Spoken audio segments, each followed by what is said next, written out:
नमस्कार विद्यार्थी मित्र हो. कालच्या लेक्चरमध्ये आपण सेट्स अँड रिलेशन्स मधले काही ऑपरेशन्स पाहिले होते, युनियन, इंटरसेक्शन आणि त्याचे एक्झाम्पल्स पाहिले होते. आजच्या लेक्चरमध्ये आपण सेट्स अँड रिलेशन्स मधले आणखी काही एक्झाम्पल्स आणि इंटरवल्स पाहणार आहोत.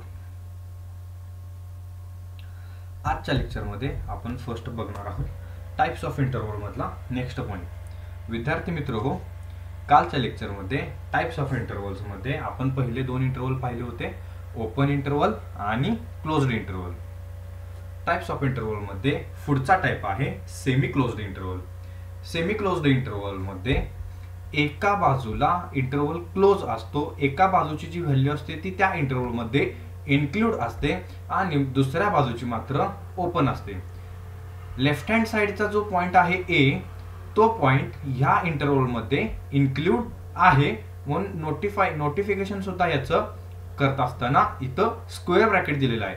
स्क्वेअर ब्रॅकेट म्हणजे क्लोज्ड इंटरवल, म्हणजे याच्या लेफ्ट हँड साइडला जो आहे तो इंटरवल क्लोज्ड आहे, म्हणजे ए ही व्हॅल्यू त्याच्यामध्ये इन्क्लूड आहे. तर राईट हँड साइडला मात्र बी च्या इथं ब्रॅकेट ओपन आहे, कारण का बी ही व्हॅल्यू त्याच्यामध्ये इन्क्लूड होत नाही. लेफ्ट हँड साइडला इथं आपण महत्व देतो, लेफ्ट हँड साइडला हा इंटरवलची व्हॅल्यू त्यात इन्क्लूड होते म्हणून याला आपण सेमी क्लोज्ड इंटरवल असं म्हणतो. तर सेमी ओपन इंटरवल म्हणजे काय, तर एक्सच्या व्हॅल्यूज ए आणि बी च्या दरम्यान सेमी क्लोज्ड मध्ये जर तुम्ही बघितलं तर इथं इक्वॅलिटी साइन आहे पण इथं नाही, इथे नाही. That is why X is greater than or equal to A but less than B, म्हणजे ए ही व्हॅल्यू त्याच्यामध्ये इन्क्लूड आहे, बी ही नाही, म्हणून इथं स्क्वेअर ब्रॅकेट आहे, इथं क्लोज्ड ब्रॅकेट आहे. सेमी ओपन इंटरवल मध्ये ए ही व्हॅल्यू त्याच्यामध्ये इन्क्लूड होत नाही पण बी ही व्हॅल्यू त्याच्यामध्ये इन्क्लूड होते, म्हणून इथं इक्वॅलिटीचा सिम्बॉल आहे पण इथे मात्र इक्वॅलिटीचा सिम्बॉल नाहीये. बरोबर, म्हणजे एक्स ची व्हॅल्यू ए आणि बी च्या दरम्यान आहे, बी ही व्हॅल्यू त्याच्यामध्ये इन्क्लूड होते but A he value include होत नाही, म्हणूनच इथं स्क्वेअर ब्रॅकेट दिलेला आहे आणि इथं मात्र ओपन ब्रॅकेट दिलेला आहे. आपण याच्यामध्ये लेफ्ट हँड साइडला खूप महत्व देतो म्हणून इथं ही व्हॅल्यू इन्क्लूड केलेली त्याच्यामध्ये नाही. इथं एक मोकळा पॉइंट असा दिसतोय, फील्ड असा तो पॉइंट नाहीये. बरोबर, आता काही आपण एक्झाम्पल्स बघूया. If A is equal to, आता इथं सेट बिल्डर मेथड मध्ये ए आणि सेट बी डिफाइन केलेला आहे. If A is equal to x, x such that x belongs to N and x is a factor of 6. बरोबर, म्हणजे ए हा सेट दिलाय, एक्स ही नॅचरल नंबर आहे, x is a factor of 6. मग ए हा सेट इथं सोल्युशन मध्ये मी लिहिलेला आहे बघा. 6 चे फॅक्टर्स काय काय पडतात, 1, 2, 3 आणि 6. बरोबर, 1, 2, 3, 6. तसंच बी हा सेट दिलेला आहे, x such that x belongs to N, x हा नॅचरल नंबर आहे आणि x is a factor of 8. मग बी हा सेट काय झाला, 1, 2, 4, 8, कारण का हेच 8 चे फॅक्टर्स पडतात. बरोबर, मग A minus B, difference of sets शिकलो होतो आपण. ए मधून बी वजा करायचा आहे, मग इथं ए या सेटला महत्व द्यायचं. 1 मधून बी या सेट मधला 1 गेला म्हणजे हा कॅन्सल झाला. 2 वजा 2 हा सुद्धा एकमेकाला कॅन्सल झाला. 3 इथं 3 आहे का नाही, म्हणजे आउटपुट साइडला 3 येणार, कारण का ए मायनस बी म्हणजे ए ला महत्व द्यायचं आणि बी मधल्या त्या व्हॅल्यू कट करत जायचं. 6 सुद्धा बी मध्ये नाही, म्हणून मला आउटपुट साइडला फक्त 3,6च भेटला. बरोबर, आता बी मायनस ए, बी इथं सुरुवातीला लिहिलेला आहे म्हणजे बी या सेटला महत्व द्यायचं. 1 वजा 1, 1 ला 1 गेला म्हणजे 1 इथं आला नाही. 2 ला 2 गेला, 2 सुद्धा आला नाही. 4 हा बी मध्ये आहे, ए मध्ये नाही, मग बी मायनस ए करताना 4 ला इथं कोणीच नाही कॅन्सल व्हायला, 4 नाही, म्हणून आउटपुट साइडला 4 येणार. 8 ला सुद्धा ए मध्ये कॅन्सल व्हायला 8 नाही, म्हणून आउटपुट साइडला 8 आला. So my B minus A final answer is 4,8. Similarly in next example, A B C D हे 4 सेट दिलेले आहेत आणि A union B, A union B union C, B union C union D हे 3 set आपल्याला find करायला सांगितलेले आहेत. बरोबर, आणि आणखी एक प्रश्न विचारलेला आहे तो म्हणजे असा की हे सेट्स इक्विव्हॅलेंट आहेत की नाहीत हे आपल्याला चेक करायचं आहे. बरोबर, मग बघा ए युनियन बी आपण सर्वात आधी फाइंड करूया. ए हा सेट आणि बी हा सेट इथं आहे, तर 1, 2 ह्या व्हॅल्यू आल्या. 3, 4 इथं पण आहे आणि इथं पण आहे, म्हणून या 2 व्हॅल्यू बद्दल एकच व्हॅल्यू, म्हणजे 3 2 वेळा आहे म्हणून एकच लिहिला, 4 सुद्धा इथं 2 वेळा आहे म्हणून एकच लिहिला का तर युनियन मध्ये दोन सेट मध्ये जर व्हॅल्यू समान असतील तर त्याच्याऐवजी एकच व्हॅल्यू लिहिली जाते आणि बाकी सगळ्या व्हॅल्यूज सुद्धा तिथं लिहिल्या जातात. म्हणून 1 2 3 4 आणि राहिलेल्या या 5 6 अशा पद्धतीने हा आपला ए युनियन बी आला. Now A union B union C. A B आणि सी चं युनियन बघा 1 2 3 4 इथं पण आहे इथं पण आहे म्हणून 3 4 1 2 3 4 5 6 5 6 इथं सुद्धा आहे सी मध्ये बघा A union B union C आहे बरोबर. 1 2 3 4 समान आहे म्हणून एकदाच 5 आणि 6 हे सुद्धा दोन्ही सेट मध्ये समान आहे म्हणून एकदाच लिहिला म्हणजेच 1 2 3 4 5 6 आणि राहिलेल्या दोन व्हॅल्यूज 7 8 अशा पद्धतीने आपल्याला काय मिळाला A union B union C मिळाला. Now the last one is B union C union D. बघा B union C union D बघा 3 4 5 6 ह्या बी मधल्या व्हॅल्यू आहेत. 5 आणि 6 हीच व्हॅल्यू सी मध्ये सुद्धा आहे म्हणून त्या दोन्ही बद्दल एकदाच लिहिली बघा 5 5 एकदा 6 6 इथं सुद्धा एकदा आणि सी मधली ही जी 7 8 व्हॅल्यू आहे ती डी मध्ये सुद्धा आहे म्हणून मी ती सुद्धा व्हॅल्यू फक्त एकदाच लिहिली 7 8 आणि ह्या डी मधल्या राहिलेल्या value 9 10. So my B union C union D is equal to 3 4 5 6 7 8 9 10 बरोबर. आता जर तुम्ही ए बी सी डी ह्या सेट्सचं जर ऑब्झर्वेशन केलं तर प्रत्येकामध्ये नंबर ऑफ एलिमेंट्स म्हणजे number of elements in A, number of elements in B, number of elements in C आणि number of elements in D are equal to 4 आहे बरोबर. Therefore these sets are called as the equivalent sets बरोबर. हे sets काय आहेत equivalent sets आहेत. तिने आपल्याला तसा प्रश्न विचारला होता त्याचा आपण तिथे आन्सर दिलेलं आहे. Now question number 3 is let u is 1 to 10 be the universal set आणि ए बी सी हे 3 सेट त्यांनी दिलेले आहेत. तर त्याच्यावरून आपल्याला A dash A intersection with C dash A डॅशचा डॅश आणि बी मायनस सी डॅश हे 4 आपल्याला व्हॅल्यूज फाइंड करायला सांगितलेले आहेत. विद्यार्थी मित्र हो फ्रॉम गिवन आपण आता काय लिहू शकतोय हा युनिव्हर्सल सेट आहे हा ए सेट आहे. ए डॅश म्हणजे कॉम्प्लिमेंट ऑफ ए असे एलिमेंट्स जे युनिव्हर्सल सेट मध्ये आहेत पण ए मध्ये नाहीत. असे एलिमेंट्स ए मध्ये नाहीत आणि युनिव्हर्सल सेट मध्ये आहेत. सो 1 3 5 7 9 1 3 5 7 9 हे सोडून 2 4 6 8 आणि 10 हे कशामध्ये येणार ए डॅश ए कॉम्प्लिमेंट मध्ये येणार बरोबर. त्याच्यानंतर ए युनियन सी चा डॅश फाइंड करायचा आहे पण त्याआधी आपण ए युनियन सी फाइंड करू. तर ए आणि सी मध्ये कॉमन बघा काय काय 3 5 1 3 5 तर नाही 7 7 आहे 9 9 आहे बरोबर. म्हणून ए युनियन सी मध्ये 7 9 हे दोनच आले. आता मला ए युनियन सी चा काय पाहिजे इंटरसेक्शन कॉम्प्लिमेंट पाहिजे बरोबर सॉरी कॉम्प्लिमेंट पाहिजे. म्हणून कॉम्प्लिमेंट मी काय करणार असे एलिमेंट जे A union A intersection C मध्ये आहेत आणि युनिव्हर्सल सेट मध्ये नाही म्हणजे हे एलिमेंट्स युनिव्हर्सल सेट मधले सोडून 7 आणि 9 युनिव्हर्सल सेट मधले सोडून 7 आणि 9 हे युनिव्हर्सल सेट मधले एलिमेंट आपण ड्रॉप करायचे आणि बाकी सगळे एलिमेंट म्हणजेच 1 2 3 4 5 6 7 आपल्याला इथं आहे तो युनिव्हर्सल सेट मधला कॅन्सल झाला 9 सुद्धा आहे तो सुद्धा कॅन्सल झाला म्हणून 8 आणि राहिलेला 10 हा आपल्याला काय मिळाला A intersection with C dash बरोबर. आता आपण ए डॅश इथं ऑलरेडी फाइंड करून ठेवला होता 2 4 6 8 10 तर त्याचा पुन्हा एकदा डॅश म्हणजेच काय ए डॅशचा कॉम्प्लिमेंट काय येणार तर 2 4 6 8 10 हा ए डॅश आहे. हे एलिमेंट सोडून युनिव्हर्सल सेट मधले बाकी सगळे एलिमेंट्स म्हणजे कोणते कोणते आले 1 3 5 7 आणि 9 बरोबर. मग 1 3 5 7 9 हा माझं फायनल आन्सर आलं कशाचं ए डॅशचा डॅश. पण जर तुम्ही केअरफुली ऑब्झर्व केलं तर हा सेट काय आहे ए आहे बरोबर. म्हणजे ए डॅशचा डॅश म्हणजे complement of complement is equal to that set only बरोबर. त्याच्यानंतर बी मायनस सी चा कॉम्प्लिमेंट आता आपल्याला काय पाहिजे बी मायनस सी चा कॉम्प्लिमेंट. म्हणून मी बी मधून सी पहिला काय करतो सेट मायनस करतो बरोबर. 2 येणार आउटपुट साइडला कारण का 2 ला कॅन्सल होण्यासाठी सी मध्ये व्हॅल्यूज नाहीये. 3 येणार 4 4 सुद्धा येणार, कारण का 4 ला सुद्धा व्हॅल्यू कॅन्सल होण्यासाठी आउटपुटला कोणतीही तिथं व्हॅल्यू नाहीये. त्याच्यानंतर 8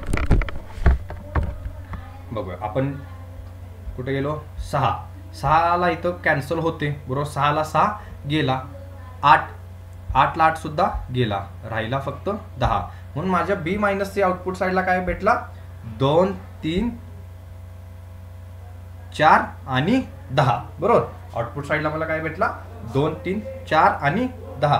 सो मला बी मायनस सी इंटरसेक्शन काय आला, माझा बी मायनस सी चा कॉम्प्लिमेंट काय आला, 1 5 6 7 8 9 बरोबर. का तर बी मायनस सी चा कॉम्प्लिमेंट म्हणजे असे सगळे एलिमेंट्स जे युनिव्हर्सल सेटमध्ये आहेत पण बी मायनस सी या सेटमध्ये नाहीत. म्हणजे बी मायनस सी या सेटमधले सगळे एलिमेंट्स सोडून युनिव्हर्सल सेटमधले बाकी सगळे एलिमेंट्स. म्हणजे माझा आउटपुट साईडला काय काय आलं, 1 5 6 7 8 9 बरोबर.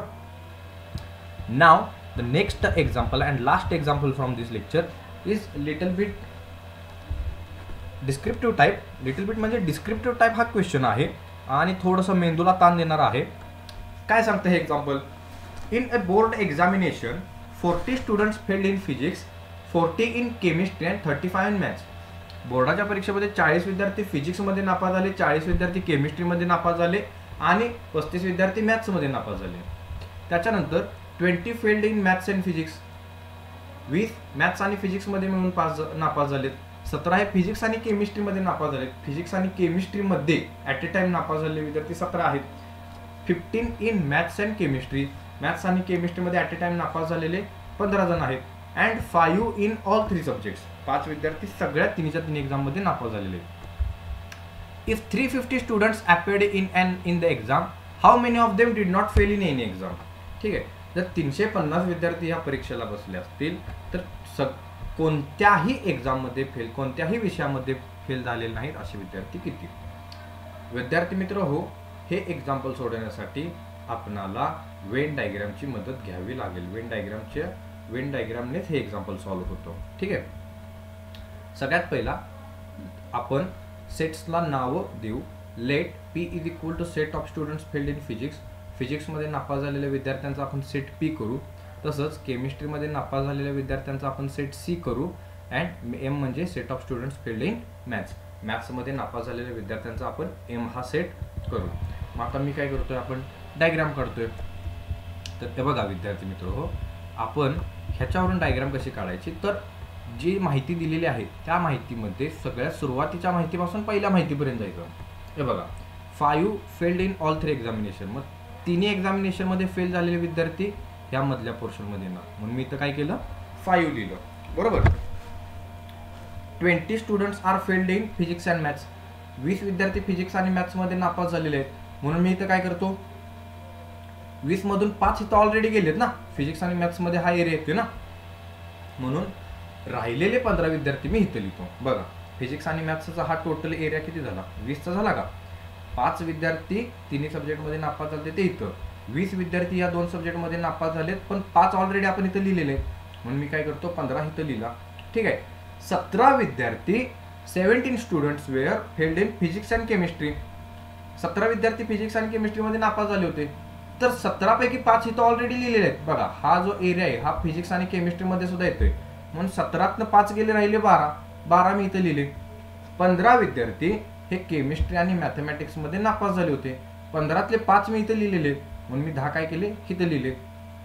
बघा, आता मला आणखी काय माहिती मिळाली, म्हणजे मी पहिली ही माहिती लिहिली 5, परत ही माहिती लिहिली 15 17 आणि 20. आता मी काय करतोय, ही माहिती लिहितोय. तर 35 विद्यार्थी मॅथ्समध्ये नापास झाले, 40 केमिस्ट्री आणि 40 फिजिक्स. बघा, इथं 15 5 आणि 10 हे ऑलरेडी नंबर आलेले आहेत. 15 आणि 5 20 आणि 10 30 विद्यार्थी इथं आपले ह्या मॅथ्सच्या गोलमध्ये आलेले आहेत. पण टोटल मॅथ्समध्ये फेल झालेले विद्यार्थी किती आहेत, फक्त मॅथ्समध्ये 35. मग राहिलेले 5 कुठं आले, इथं लिहिले. 40 विद्यार्थी फिजिक्समध्ये नापास झाले होते, मग 15 आणि 5 20 आणि 12 32, राहिले 8. सो 8 विद्यार्थी माझे कुठं आले, इथं आले, कारण का ते फक्त आणि फक्त फिजिक्समध्ये नापास झाले. म्हणजे टोटल 40 झालेत बरोबर. हे ऑलरेडी 32 विद्यार्थी इथं आलेले आहेत ह्या फिजिक्सच्या सर्कलमध्ये. ह्या सर्कल जर तुम्ही बघितलात तर तर राहिलेले 8 विद्यार्थी कुठे आले, तिथं आले. आणि केमिस्ट्रीमध्ये सुद्धा 40 विद्यार्थी नापास झालेले आहेत. तर 12 आणि 5 17, 17 आणि 10 27, 40 मधून 27 विद्यार्थी ऑलरेडी या केमिस्ट्रीच्या सर्कलमध्ये आलेले आहेत. राहिलेले 13 मी काय केले, ह्या सर्कलमध्ये लिहिले. तर वेन डायग्रामवरून आता आपल्याला ही माहिती मिळाली की टोटल विद्यार्थी 350, एक्स म्हणजे युनिव्हर्सल सेट.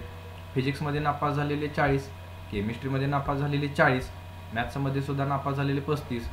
तर M intersection with P, maths आणि फिजिक्समध्ये नापास झालेले विद्यार्थी किती आहेत, 20. का तर बघा बरं, हा एरिया 15 आणि 5. फिजिक्स आणि केमिस्ट्रीमध्ये नापास झालेले विद्यार्थी 17, फिजिक्स आणि केमिस्ट्री म्हणजे हा एरिया, बरोबर. आणि maths intersection with chemistry, maths आणि केमिस्ट्रीमध्ये नापास झालेले विद्यार्थी 15, 10 आणि 5 15. आणि तिन्ही विषयात नापास झालेले विद्यार्थी 5, M intersection with P intersection with C. Now we know that the number of students who failed in at least one subject म्हणजेच M union with P union with C. तिन्ही विषयामध्ये किंवा ॲटलिस्ट तिन्हीपैकी एका तरी विषयामध्ये नापास झालेला विद्यार्थी आपण कशाने दाखवू शकतोय, M union with P union with C, युनियनला दाखवू शकतोय ना. मॅथ्समध्ये तरी नापास झालाय, किंवा फिजिक्समध्ये तरी नापास झालेला आहे, किंवा केमिस्ट्रीमध्ये नापास झालेला आहे, बरोबर. तो विद्यार्थी ह्याच्यात येणार. मग आपण M union with P union with C इथं काय करतोय, फाइंड करतोय. बघा, M union with P union with C हा त्याचा फॉर्म्युला आहे. म्हणजे नंबर ऑफ युनियन असा आपण हा फॉर्म्युलानं फाइंड करू शकतो. मग ह्या व्हॅल्यू इथं मी पुट केल्या. मॅथ्समध्ये नापास झालेले 35, फिजिक्समध्ये नापास झालेले 40, केमिस्ट्रीमध्ये नापास झालेले 40, मॅथ्स आणि फिजिक्समध्ये नापास झालेले 20, फिजिक्स आणि केमिस्ट्रीमध्ये नापास झालेले 17, मॅथ्स आणि केमिस्ट्रीमध्ये नापास झालेले 15, आणि तिन्ही विषयात नापास झालेले 5. साईन फक्त एकदा चेक करून घ्या. Positive positive positive, negative negative negative, आणि लास्ट वन हे पॉझिटिव्ह. तर याचा मला टोटल आकडा किती मिळाला, 68. तर हे विद्यार्थी मित्र, हे जे 68 विद्यार्थी आहेत ते एका ना एका तरी विषयात नापास झालेले आहेत. पण आपल्याला असे विद्यार्थी पाहिजे जी एकाही विषयात नापास झालेले नाही. म्हणजे आत्ता ही जी आपण व्हॅल्यू फाइंड केलेली आहे, M union with P union with C, याचा मला काय पाहिजे, कॉम्प्लिमेंट पाहिजे. Therefore, the number of students who did not fail in any subject is n of x minus n of m union with p union with c, which is equal to 282. विद्यार्थी मित्रो, आजच्या लेक्चरमध्ये आपण इथेच थांबतोय. आजच्या लेक्चरमध्ये काय काय बघितलं आपण, सगळे एक्झाम्पल्स पाहिले, इंटरवलचे 2 टाईप पाहिले, a minus B, B minus A कशा पद्धतीनं फाइंड केलं तुम्ही एकदा चेक करून घ्या. त्याच्यानंतर ए युनियन विथ बी कसा फाइंड केला, A union B union C कसा फाइंड केला, B union C union D कसा फाइंड केला, हे सुद्धा आपण पाहिलं. व्हॅल्यूज जर समान असतील तर त्या समान व्हॅल्यूजबद्दल एकदाच लिहितो. 3 समान होता, 4 समान होता, त्या दोन्हीबद्दल एकदाच व्हॅल्यू आपण लिहिली, बरोबर. त्याच्यानंतरच्या नेक्स्ट एक्झाम्पलमध्ये आपण काय पाहिलं की ए बी सी हे सेट दिलेत, युनिव्हर्सल सेट दिलेत, त्याच्यावरून 4 डिफरंट सेट्स फाइंड करायला सांगितले होते. कॉम्प्लिमेंटशी रिलेटेड हे ऑपरेशन होतं, ते सुद्धा आपण पाहिलं. असे आन्सर सेट, आपले आन्सर असे आले की ए ह्या सेटमध्ये नाहीत आणि युनिव्हर्सल सेटमध्ये आहेत, तो आला एचा कॉम्प्लिमेंट. अशा पद्धतीनं आपण ह्याचे सुद्धा आन्सर्स फाइंड केले. आणि लास्ट एक्झाम्पलमध्ये वेन डायग्रामचा आपण उपयोग केला. वेन डायग्रामचा वापर करून हे एक्झाम्पल सोडवलं. वेन डायग्राम कशी ड्रॉ केली आपल्याला समजलं असेल. सर्वात पहिला आपण इथून सुरुवात केली, परत हे दोन आणि हे 2 ब्रॅकेट्स भरले, आणि मग लास्टचे ह्या 3 व्हॅल्यू भरल्या. एकदा का वेन डायग्राम आली की या प्रश्नाचा सुद्धा आन्सर मिळतंच. विद्यार्थी मित्रो, आजच्या लेक्चरमध्ये आपण इथेच थांबतोय. थँक्यू.